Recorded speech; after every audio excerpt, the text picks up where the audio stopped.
Welcome to Brain Health Matters, a series of courses, programs, and shows just like this, all designed to help you become healthier so your brain can become happier and stronger.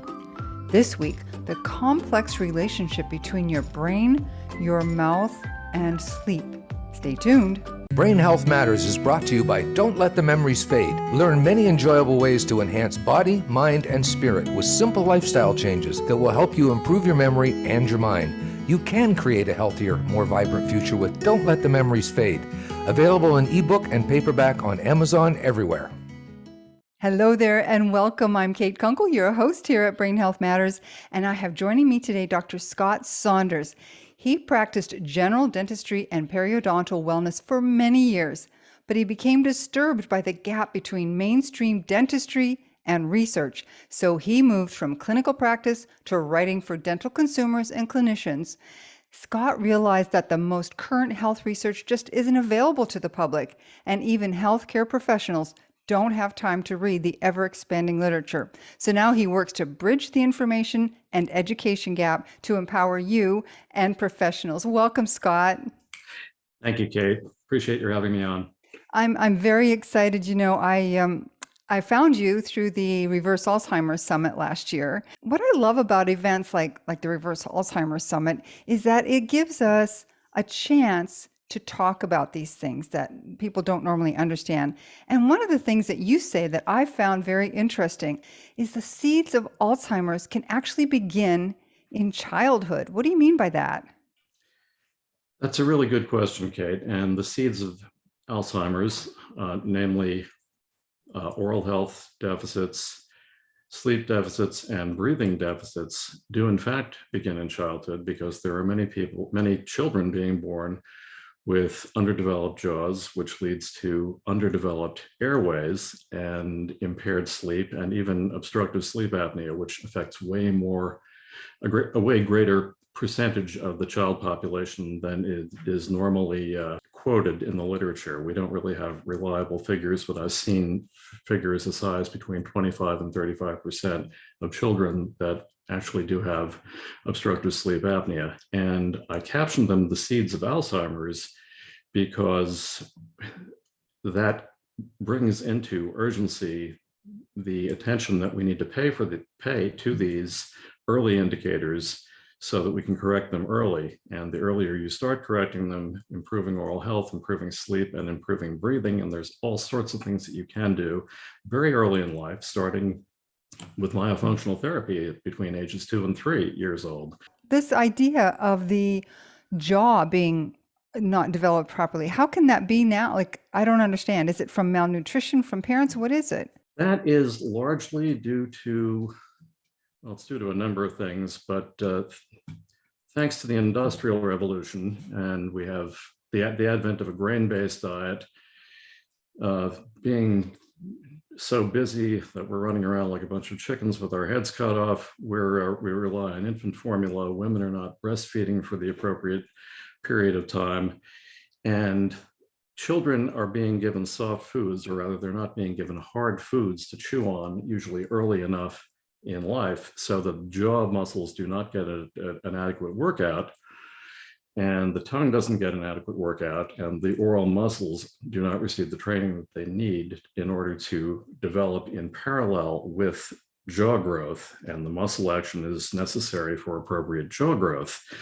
And this is an epidemic, and there's evidence also to even see that the jaw growth deficits are starting in utero. There are people doing ultrasound research.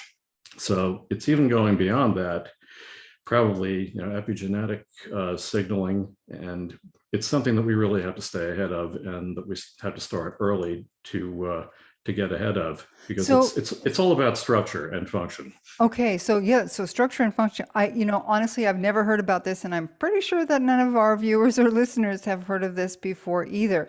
So you talk about early action. Your target audience is the parents, right? So Correct. How do we talk to them? How do we share this with them, that this could be a big concern for their child? One of the things that we've done is we put together this 39-page special report document.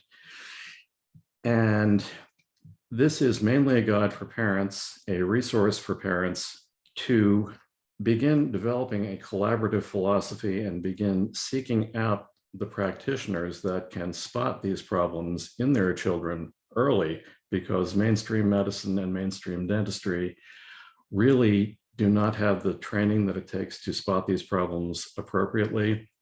So I would start with that, and that's going to be freely available to your viewers. And just going through that. So they can get started that way and understand the underlying, like the basis of the problem. Right. But so I understand from your literature that the sleep connection is the big thing here. I don't understand what jaw development has to do with sleep. Jaw development, as it is substandard in many, if not most children, the jaws are too small. If you look at a child in profile, a good way to tell is the lower jaw is way back or retruded, and the upper jaw or maxilla is dished in. And when the jaws are underdeveloped, as they are in so many children, they press on the airway and prevent good breathing while awake, but especially while asleep. And that's what predisposes these children to obstructive sleep apnea. And that is one thing. I mean, we talk about sleep all the time as far as preventing Alzheimer's is concerned, because without proper sleep, you're really doomed as far as the dementia or cognitive decline is concerned. Right. And as many reviewers may realize, sleep is the time when your body and your brain in particular detox. If you don't get solid, uninterrupted, deep sleep and REM sleep, the two critical phases, and if you don't get a cycle of 7 to 9 hours minimum solid uninterrupted sleep, then your brain is not able to detox. And that's what sets off this reaction of the brain reacting and, as you know, developing the amyloid plaques and tau tangles, which are actually a protective mechanism. And unfortunately, the medical world is targeting them as though they were the root cause of Alzheimer's. And of course, you know better, as anyone reading your book will discern in the first few pages. So it's all about detoxing your brain. It's all about helping your brain be healthy and helping your brain and your body heal themselves. And solid, uninterrupted, deep and REM sleep are critical for that. And starting in childhood is the best place to develop good sleep habits in kids. So that's number one. And I have seen fairly frequently in the last number of years that kids, even if they don't have underdeveloped jaws, even if they don't have those other problems, they are not sleeping well. Perhaps it's because of technology, perhaps it's because of the diet, but even given, say they were developed properly with the jaw, they are not getting the proper sleep, but neither are we. Right. As adults, and that's a big issue. And some of that is knowledge-based, Kate. There is still the bleed through of people who, I heard my former dentist, just walking around the corridors of his office as I sat in the chair, he said, I don't really even sleep that much. And it was like a throwaway line. And it used to be, I've even heard sleep physicians say, they're not saying it anymore, but way back in a couple of decades ago, sleep physicians were saying, well, some people don't need to sleep that much. I luckily, as a sleep physician, I fall into the category of people who only need about 5 hours of sleep a night. And that is completely untrue. That's been disproven. You need minimum of 7 to 9 hours. And children with developing brains, probably even more than that, maybe even 9 to 10 or more hours of sleep. I agree with that 100%. They just have to have it. I'd like to go back to that development. Yeah. One of the things you talked about is women not breastfeeding perhaps long enough. Many more women are doing it now, though, than when I was a kid. Nobody did it. They were told that, formula was the way to go. But even today, with all of this knowledge, a lot of the women, maybe because they have to go back to work and it's just too much trouble to pump and everything, but the actual act of breastfeeding then is also good for the baby's development? Oh, yes, the suckling process is a critical training process for the lips, the jaw muscles, and the tongue and the mouth muscles. The actual aggregate force of those muscles latching onto the nipple and suckling milk is as important as, of course, the best thing for a baby nutritionally is going to be mom's breast milk, but just pumping that into a bottle and giving it to them at a later time, of course that's helpful, but that gets around the whole suckling exercise development process for the jaws and the mouth muscles. I never even thought of that, but it makes perfect sense. So the kids' jaws, we've got that to think about. We've got to think about the sleep. Now, one of the things I mentioned in my book is about gingivitis being a problem. And I know this isn't really the topic of this, but generally, oral health, aside from the structure, what does that have to do with sleep, perhaps, and Alzheimer's development? Oh, it's critically important. Just the inflammatory process. I mean, as you know, Alzheimer's, one of the primary drivers, if not the primary driver of dementia and Alzheimer's in particular, is inflammation. And since we know that the mouth is connected to the rest of the body, infections such as periodontal disease, when they go over the edge and into real serious territory, and even if it's, as you say, just gingivitis, that inflammation can spread to the rest of the body. And in fact, even the brain, one of the, what I like to call public enemy number one of periodontal bacteria, Porphyromonas gingivalis, or P. gingivalis, as you hear it referred to, that's been found in the brains of Alzheimer's patients. And it's been found in other systems as well. And that's the thing, the mouth connects to every other system in the body. And that theory, more than a theory in my book, but that bit of knowledge still has to catch on more thoroughly in a lot of circles. And yeah, inflammation, of course, that's going to be worsened during sleep by mouth breathing. I don't know how you want to get into nose breathing, but I would like to, yes, yes, because yes, training people to pay attention to that, I think, is important, because if they're not, then what can we do to fix that? right. And your viewers will see a big photo in our special report when they go through it of this little girl mouth breathing while she's asleep, and she's got her head back, and you can see, you look at her upper gums, and I don't have a lot of trouble picturing those gums are probably already a little bit inflamed because of the air that's being breathed in through the mouth and the interruption of salivary flow, which is of course how your gums and your teeth stay healthy. So that's how oral health and sleep interface. And that's how not getting enough sleep, or not breathing through your nose in particular while you sleep, is going to be a driver of inflammation and ultimately the seeds of Alzheimer's. And breathing only through the nose, as has been popularized in best-selling books by James Nestor and of course Patrick McKeown, whom I think you know, through Buteyko, nasal breathing is the only kind of breathing that we should do, because that's the way nature intended. And the nasal membranes put nitric oxide into the breathing air, which is beneficial, anti-inflammatory effect, blood pressure lowering effect, and breathing through the mouth simply bypasses that. And there were experiments with monkeys in the 60s, Egil Harvold, and James Nestor and his buddy did a study on themselves at Stanford, where they themselves plugged their nostrils for, I think it was something like 6 weeks. And it was like night and day. They like turned into different people. And then Really? the second half of the experiment, they took the plugs out of their noses and they taped their mouths, and they breathed only through their noses. And their blood pressure went down, they slept better, and the difference was like night and day. And there are still Wow. areas of medicine that kind of still regard mouth breathing and nose breathing as not very different, and that is untrue. Wow. So this is a concern for me personally, because I've had plugged up sinuses most of my life. So lots of times I end up breathing through my mouth. So I need to get that fixed. What would you do to do that? Say somebody has like problems with their sinuses. What do you do? Clean them? Like, how do you fix that so that you can breathe through your nose and not depend on your mouth?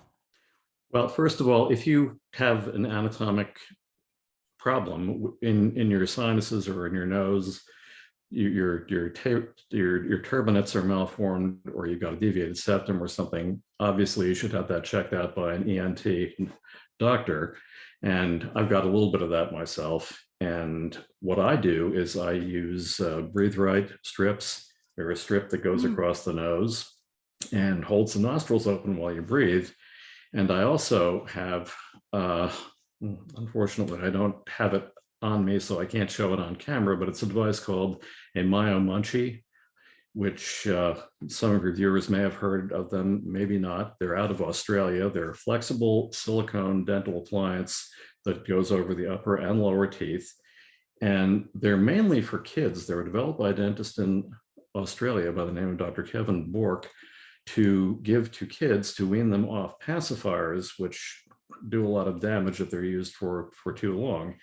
And they go over the teeth, and the kid can chew on them, and it exercises the muscles. And in my case, most of the time, it prevents me from breathing through my mouth, and it prevents me from snoring. And snoring is a biggie that we can talk about too, if you want to. Yes, I'd like to very much, because my father, oh my goodness, what a snorer. And he has sleep apnea. He has to sleep with one of those machines and everything now. Right. Yeah, snoring is usually a red flag.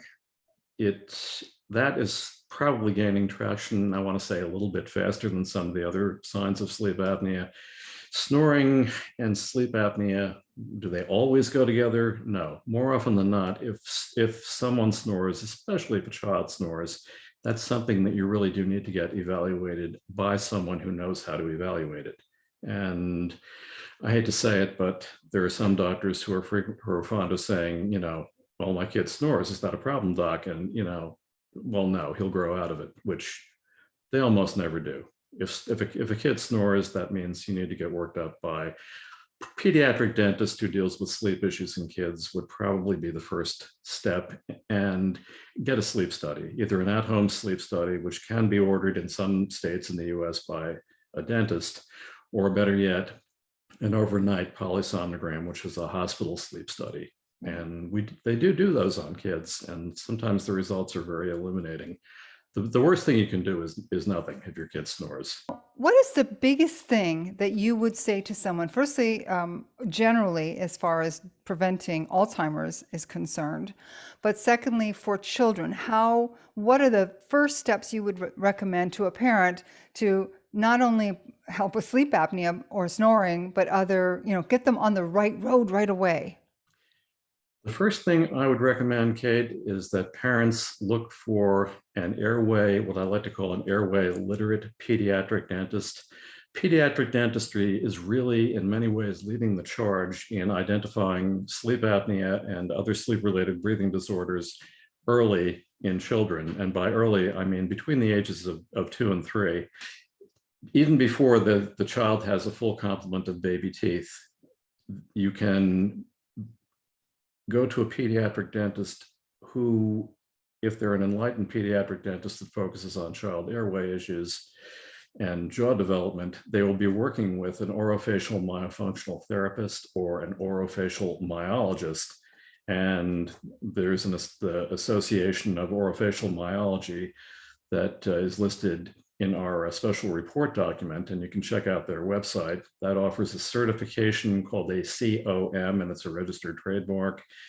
And having an orofacial myologist look at the child, and we would hope start an exercise program early on while they're seeing that pediatric dentist. So then also you mentioned something about sugar. Now we know sugar is bad for our teeth, and we certainly know it's horrendous for inflammation, but specifically with oral health for kids, what do you have to say to folks about sugar?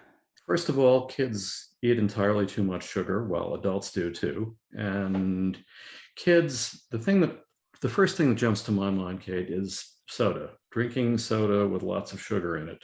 I myself am a kombucha addict. I mean, that's got some sugar in it too, but it also has really good stuff. It's usually organically based. It's the mainstream soft drinks, the mainstream sodas that are just packed with sugar, and they're bad for the oral microbiome. They lower the pH of the mouth, which of course predisposes even further to tooth decay. And as you say, sugar is a big driver of inflammation. And it's also addictive, and it fosters addictive behavior in children and adults, which puts them ripe for addiction to other substances as they mature and go through life. So we've got the issue now of sugar, jaw development, making sure we breathe through the nose.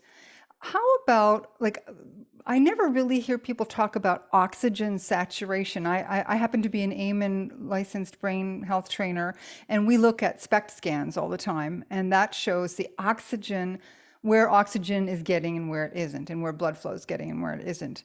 And I have to wonder if the mouth shape and the perhaps the breathing through the mouth, does that impact the amount of oxygen that the brain is getting as well?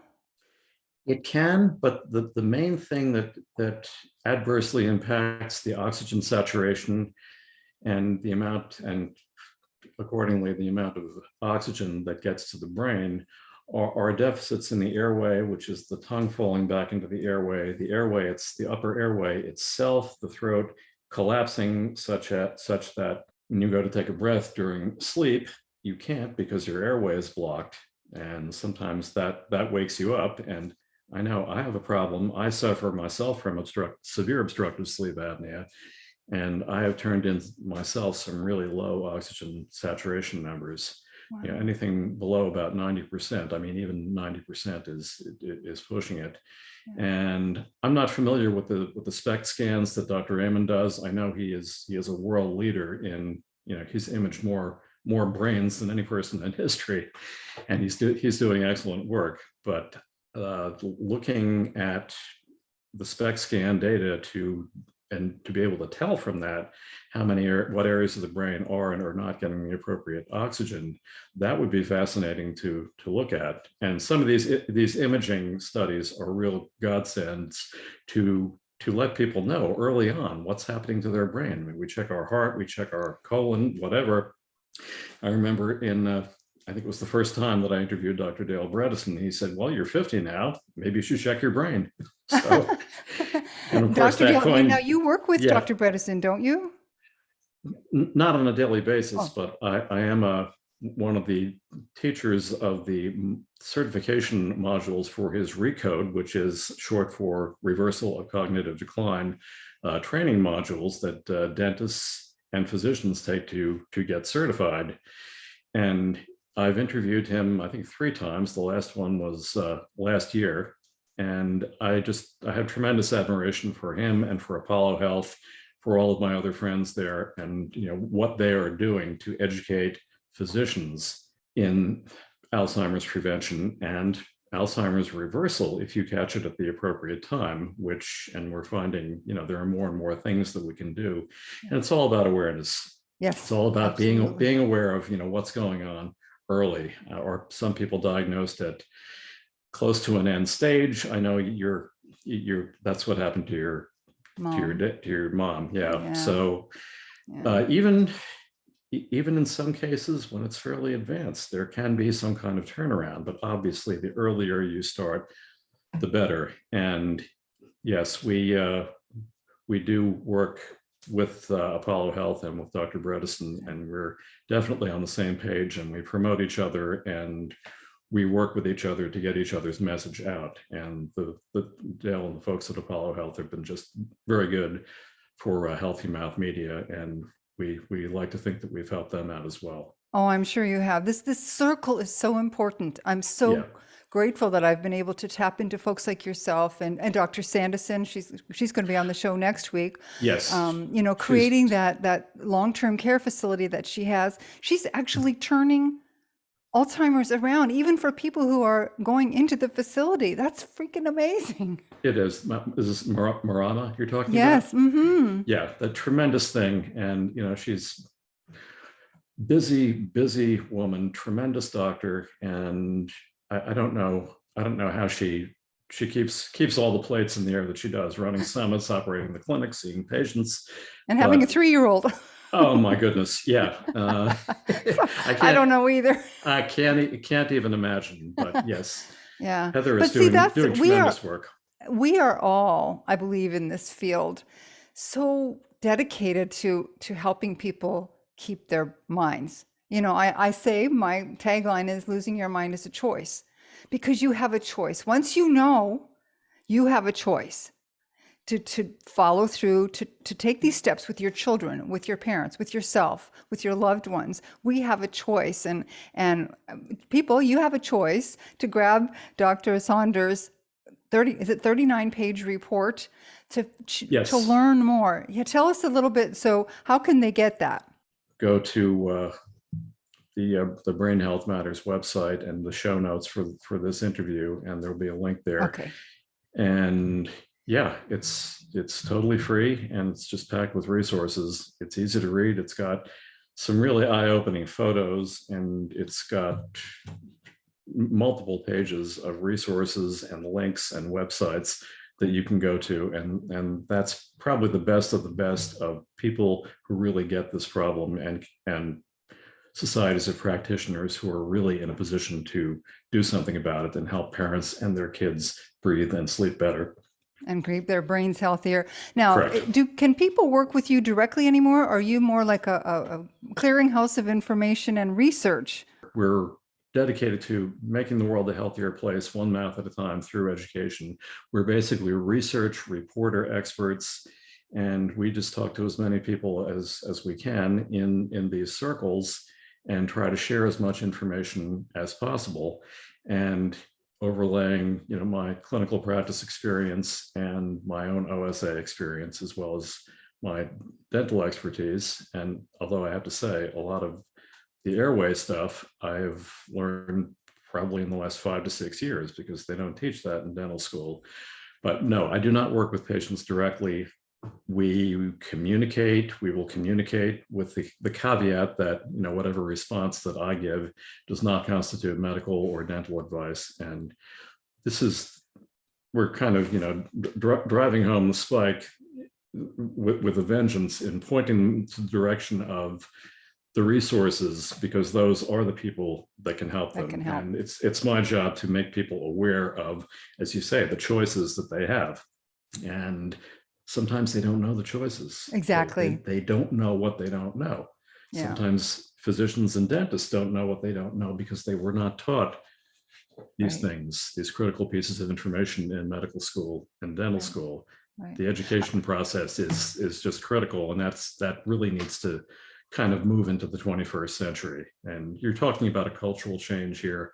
Don't get me started going down that road, because I'll never shut up. Me either. but we're looking, you know what I'm talking about. We need to change the culture of medicine, dentistry, and neurology in particular. The way neurology sees Alzheimer's, and the fact that neurologists are still telling people, like they told you and your mom, it's like, put your affairs in order, there's nothing you can do. Yeah. Folks, that is not true. Read Dr. Bredesen's books, follow up the resources in my special report that you can download for free, and you'll realize just how many choices you have out there to prevent and even reverse Alzheimer's disease. Yes, thank you so much for saying that. That is a perfect place to close this, because the idea is to empower with knowledge. And that's what we're doing here with Brain Health Matters. That's what you're doing with Healthy Mouth Media. You can also get a lot of information at Don't Let the Memories Fade through Dr. Bredesen's books. He does amazing work. And I have the Alzheimer's, Reverse Alzheimer's Summit is coming up in the month of June. There will be links all over the place for people to join that. There are so many resources for us that weren't available even a decade ago. So while there are many challenges now because of the food and other issues, we do have more information at our fingertips now if we choose to accept it. That's true. That's true. There is information all over the place. Sometimes it's like drinking from a fire hose, especially online, but the information is out there. And that's what I tried to do in the resources in this special report, is to pull them all together in one place so that people can take advantage of them. Thank you very much, Dr. Scott Saunders. I appreciate your time and your knowledge. Okay, thank you so much for having me on. It's been a pleasure chatting with you. Thanks so much for joining us for this week of Brain Health Matters.